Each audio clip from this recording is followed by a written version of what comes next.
Hey guys, this is Black6 from BZPower. We've got some news on probably one of the worst kept secrets in LEGO Star Wars land. The new Death Star set, 75159, the Death Star. As you can see on the box, set contains 4,016 pieces, which is more than its predecessor, 10188 Death Star, even though it looks very similar. So there has definitely been some work and changes done from that version. It's going to retail in the US for $499.99, in Canada for $599.99, in Germany for €499.99, UK £399.99, and in Denmark for 4,499 kroners. So obviously, as we kind of intimated, this is pretty much a remake, update, upgrade, whatever you want to call it, of the previous UCS Death Star set, which kind of went off the market earlier this year, and I think by that point we had already knew there was going to be a replacement. So now we've got official images, so we're going to kind of go through it, check out some of the features, and see what it looks like. So we were just looking at the front of the box. Now here's the back. The front shows one half of the model, and the back shows the other, as well as some callouts. So you can see pretty much all of the same areas that were on the original model are here, but there just have been some updates here and there to some of the design.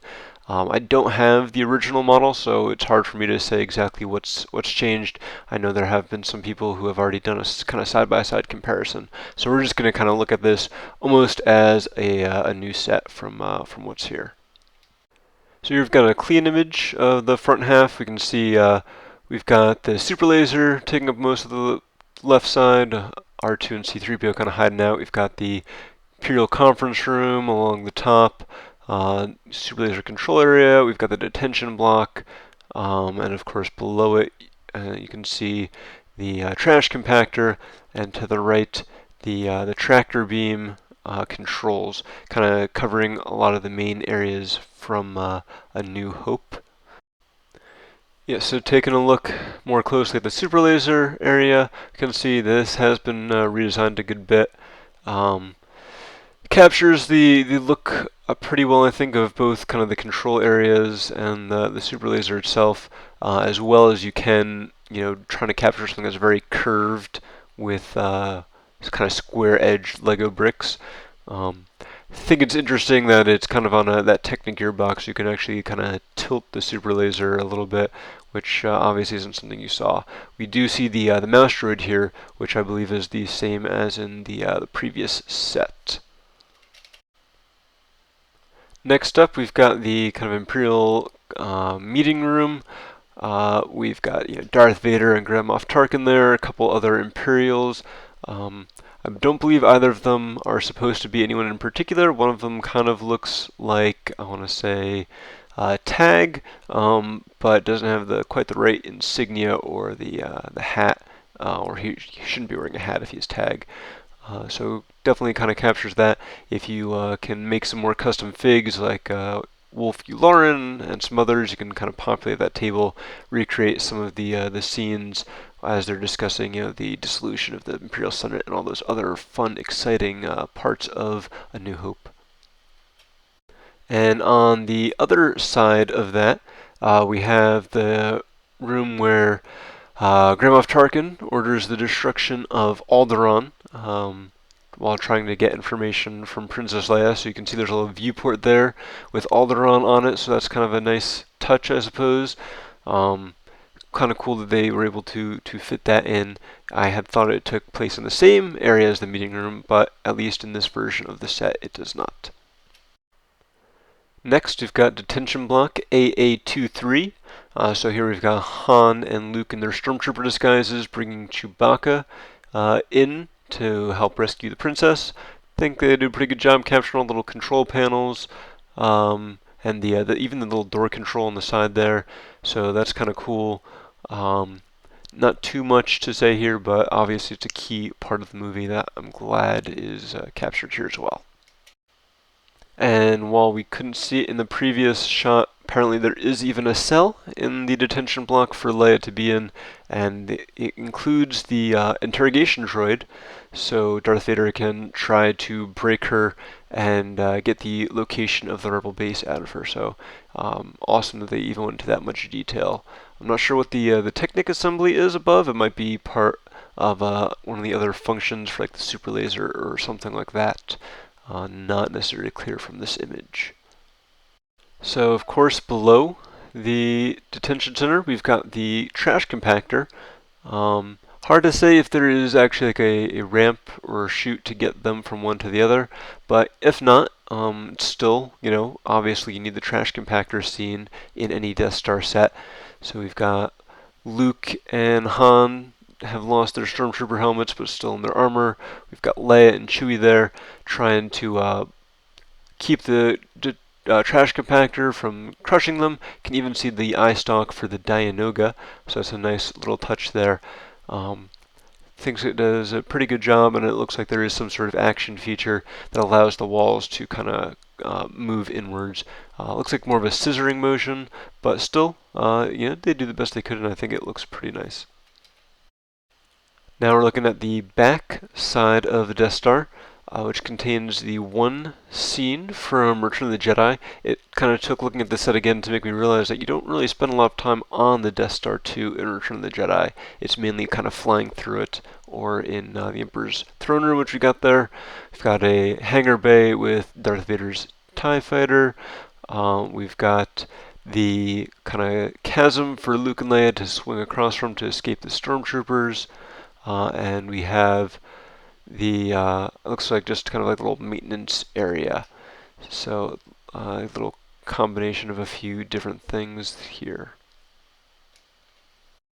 So along the top, we've got a couple turbo laser batteries, which we see, of course, during the famous trench run scene in A New Hope.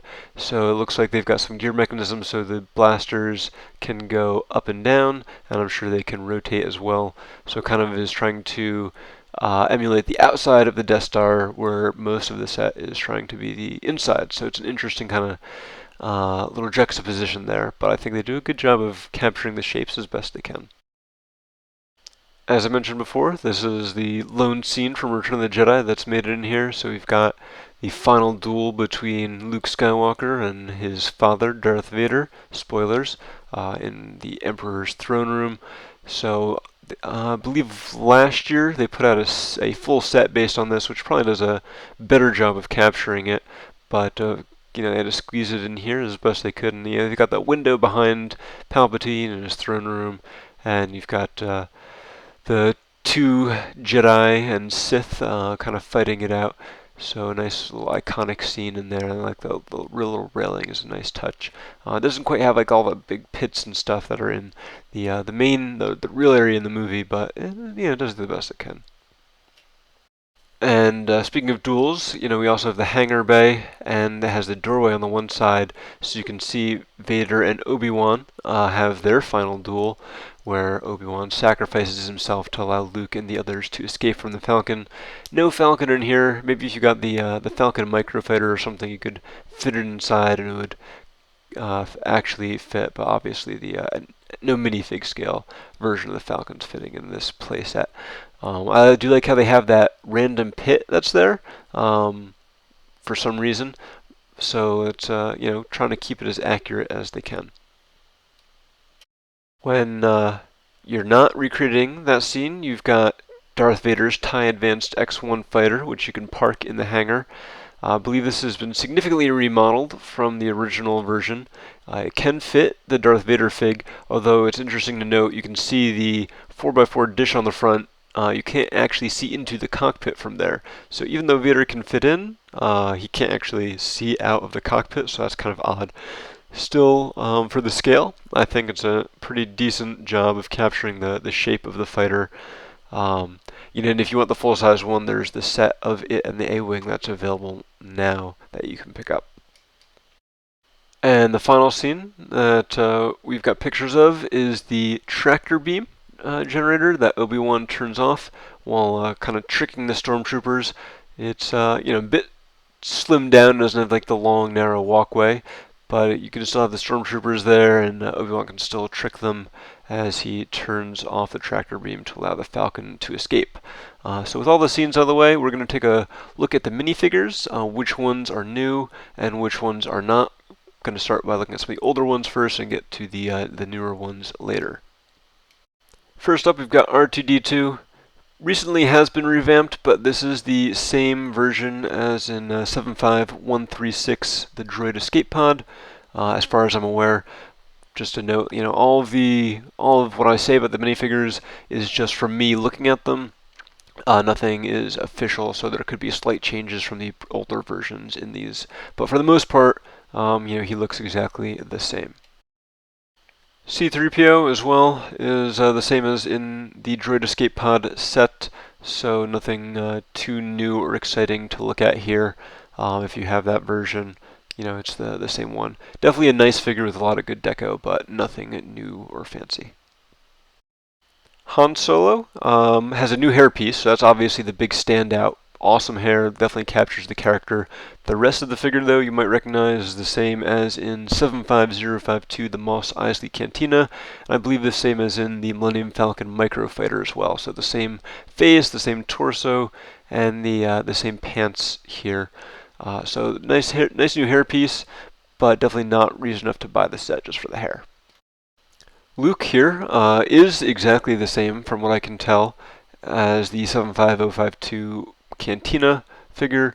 He might have a new head, but since we don't see the alternate faces in these models, I think it's the same, but it might be a different one.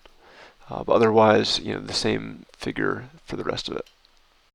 Obi-Wan Kenobi here is, as far as I can tell, exactly the same as in that Cantina set, so nothing new or exciting really to look at with him.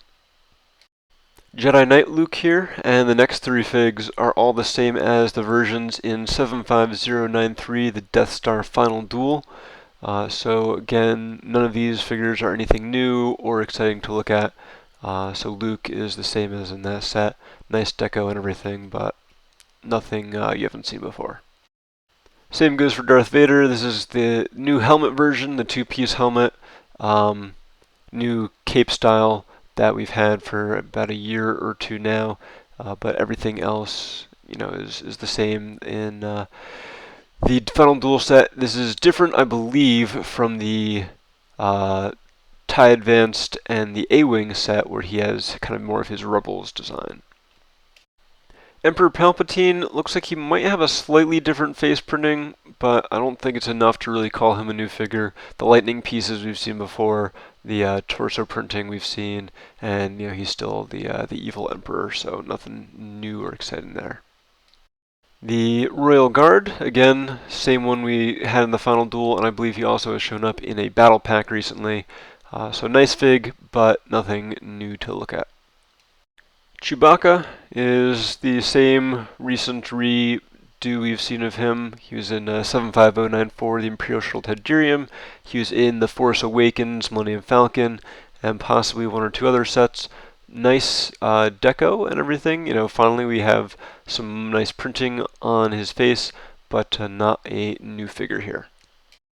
So there's currently a couple of different versions of Stormtroopers out there. There's the original trilogy one and the Rebels one, and I'm sure there's going to be a Rogue One version. This one is obviously the original trilogy one. You've seen him in 75055, the Imperial Star Destroyer, and a few other sets. I want to say the UCS Slave one and maybe a couple others, so nothing exciting to see here. The Death Star Gunner looks to be the same as what we saw in 75034 Death Star Troopers Battle Pack. There were two slightly different versions there. They had different heads.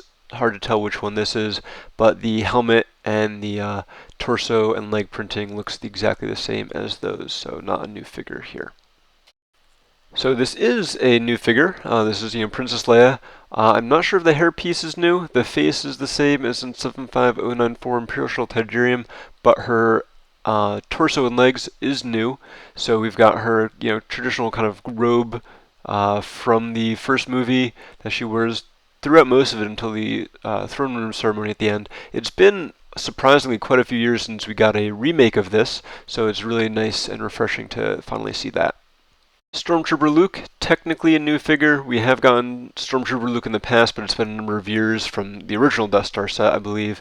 But the hair and head are the same as in the other Luke that was from the Cantina and other sets. The Stormtrooper armor is the same as the other Stormtrooper, so if you wanted to, you could make this figure with parts from other sets, but in this combination, he is new. Stormtrooper Han, pretty much the same story. We've got the same new hairpiece, so that is only available in this set for right now. But the head is the same as in other sets that have featured Han Solo, like the Imperial Shuttle, Mos Eisley Cantina, Millennium Falcon Microfighter, and the armor is the same as the General Stormtrooper armor. So the Imperial Astromech, I believe, is completely all new. He's got a trans-black dome with bright blue kind of decoing, and his body and legs are all bright blue. Same, kind of traditional astromech pattern, but I don't know that we have gotten an astromech in this color before, or at least not very recently. So that's kind of really cool to see, and one of the kind of most exclusive figs, probably one of the rarest figs that'll be in this set. And then we've got the Death Star droid. I believe this is a new head mold. At the very least, it's new in black. The torso printing is new. I believe it's called the Death Star droid. I believe in the kind of expanded universe of Legends, it's called RA7. So this is an all-new droid for the set. Cool to see that they've finally done that. Kind of unfortunate that it's in a $500 set, and he's going to be the only way for you to get him for now. Now the Death Star Trooper, we've gotten some of those in the past, and while the helmet is reused, I believe the face is new. The torso printing as well looks all new. So while he's not a new character that we haven't seen before, I believe this is a new figure. So that's kind of nice to see. The Imperial Navy officer also seems to be all new. The head might be reused, I'm not sure, but everything else seems to be a new print. So that's kind of cool. I don't believe it's supposed to be any named character in particular, just kind of a generic Imperial Navy officer. Then we've got the other Imperial officer. The face is, I believe, the same as from the Imperial Star Destroyer set that came out recently, but the hat printing, I think, is new, and the torso printing, definitely all new. I actually looked to see if the rank insignia matched any of the officers in the Death Star scene when they're at the conference table, but it did not appear to match, so I believe this is just supposed to be some random officer character we haven't seen before. And finally, we've got Grand Moff Tarkin. The face, I believe, is new, definitely not the same as in the old Death Star set, and different from the TIE Advanced and A-Wing set.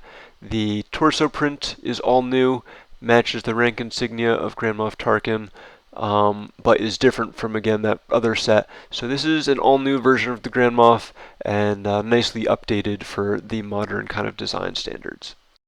So that's everything. Here is an image of the set with all the figures and accessories. Definitely very large. Like I said, 4,016 pieces, which is a bump from the original model, so that's nice to see at least.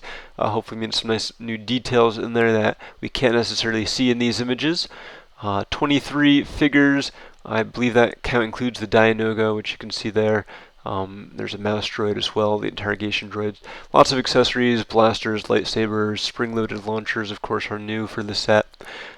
So kind of cool to see. Very expensive. Is it worth it? That's up to you guys. Let us know in the comments what you think of this set. If you would are planning on buying it, how you think it compares to the previous version. We'd love to hear what you have to say, and hopefully we'll be doing more of these kind of videos, so let us know if you like our coverage of the set. And for more high-res images and the full press release, you can head on over to BZPower.com, where we've got all that information. So thanks guys for watching. Hope you enjoyed it. Again, this is Black 6 from BZPower signing off. I will talk to you next time.